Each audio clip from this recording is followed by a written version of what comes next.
Ang mabuting balita ng Panginoon ayon kay San Juan.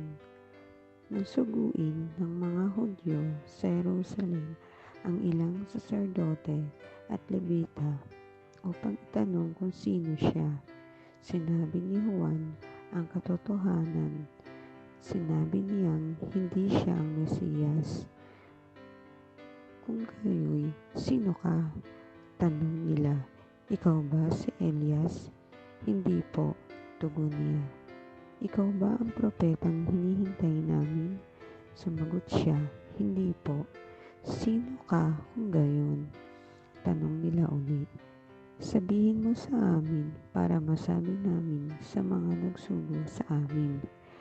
Ano ang masasabi mo tungkol sa iyong sarili? Sumagot si Juan, ako ang tinig ng isang sumisigaw sa ilang. Tuwirin ninyo ang daraanan ng Panginoon. Ang propeta Isayas ang may sabi nito. Ang mga nagtanong ay sugo ng mga Pariseo. Muli nilang tinanong si Juan, bakit ka nagbibinyag? Hindi pala naman ikaw ang Mesiyas, ni si Elias, ni ang propeta. Sumagot siya, ako'y nagbibinyag sa tubig, ngunit nasa gitna ninyo ang isang hindi ninyo nakikilala.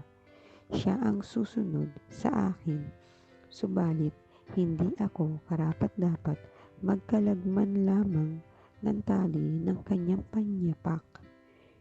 Itong nangyari sa Betania, sa ibayo ng Jordan na pinagbibinyagan ni Juan.